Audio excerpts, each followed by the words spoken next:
got upset and she threw the phone towards us at the nurse's station. Pieces went flying everywhere. And she started coming at us, coming towards the nurse's station. And by that time, the MHT that I asked to ask her to calm down stepped in her path and, caught her. I was already on the other side after she threw the phone. By the time I walked past her and him to see if I could find some of the pieces, she hawked and spit, and it hit the side of my face and my glasses.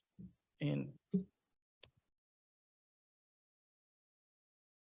she spit and it hit you in the face, is that correct? yes, ma'am. Okay, then what did you do? I proceeded to grab the patient.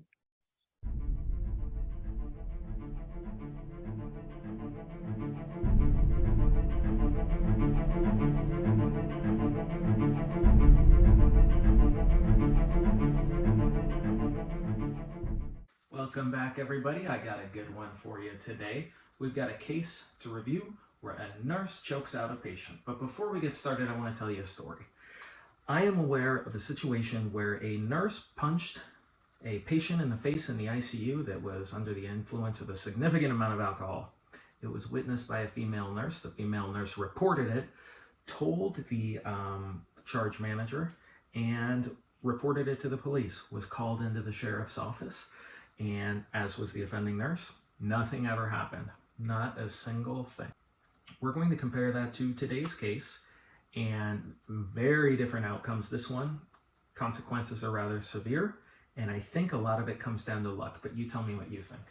So we've got a nurse in the state of Louisiana working behavioral health. Louisiana. And we know behavioral health is a contentious place to work. It's very high emotions and a lot of people that are just willing to fly off the handle or susceptible to that in any case.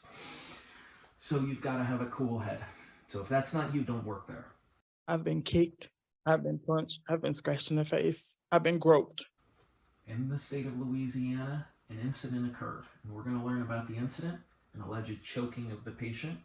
The nurse self-reported right away. And I don't think this is a bad nurse. I think that she let her emotions get the worst of her, and you're going to hear about this, and you might even agree. According to what I've read, you seem to be a really good psych nurse. She self-reported, and after all of the rigmarole, she loses her license for 2 years, 2-year suspension. And all boards of nursing have this funky clause in it, called usually in and around the verbiage of upholding the standard of nursing. And to uphold the standard of nursing, you cannot be disciplined in another jurisdiction. It's reprimanded, placed on probation, suspended or revoked in another jurisdiction as identified as unprofessional conduct by the board and its rules. It's almost like double jeopardy, but the jurisdictions are different, so in a way it makes sense. But it's not fun for you because you get to relive all of it again. We're in Mississippi and we're now before the board. She doesn't bring a lawyer, even after getting a 2-year suspension in the prior case. Lawyers are expensive. There's no settlements here that they can take a chunk of, and you're just essentially paying them, and it's going to be thousands of dollars. But it may be better than losing 2 years of income, most likely, should you win. It's a calculated risk. I recommend it, though. Next, we have the opening statements. Starts with the nurse. She has none. She opts out. It always drives me crazy. This is your chance to open up with a bang. You can really explain your side. Even if you have owned it, know that you did wrong. Be a human being. Be emotional. Say what you've done to make changes. So, no opening statement. We will have an opportunity for a closing statement. Is there anything you'd like to share additionally with the board panel at this time? Spoiler alert, no closing statement either. No closing statement.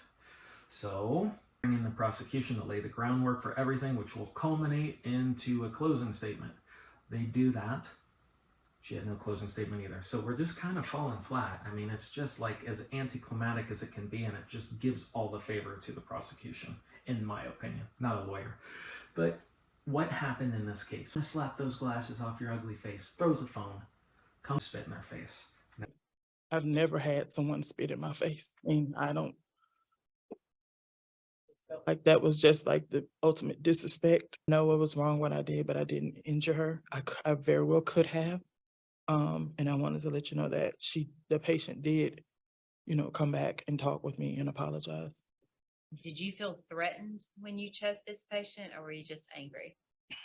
I was just angry. You get that big adrenaline rush, and it takes a lot of skills, a lot of mental fortitude to push that back down. So think about that before you go over there, because you are held to the highest standard. She got a 2-year suspension for apparently putting her hands on the patient. I don't know how hard it was, but she does admit she grabbed somewhere in this area. So she gets a 2-year suspension. And then on the flip side, which actually surprised me, they had a really long deliberation, and they came out the other side, gave her a $500 fine, about typical for any punishment, which is payable to the Board of Nursing. And then they put a notice on her license, a notice of concern, which is essentially kind of a black mark that any future employer can see. And they gave her a whole slew of, modules to do, which, by the way, is on top of the punishment from the state of Louisiana. They made her go into therapy, do DBT therapy. They made her report those to the board, and just kind of a whole slew of other work on herself. So on top of that, now she's got a whole bunch of modules to do for the state of Mississippi. Make sure you know what you're getting into when you go into behavioral health. Some people love that area. Other people, as exciting or interesting as it might be, really need to steer away from that. You need to have a good head on your shoulders for that type of environment. So hope you enjoyed this one. It's just another case, and we'll see you next week. Bye. What would you do differently if you were given the opportunity to continue practicing nursing? Yeah, I would walk away and let someone else handle it.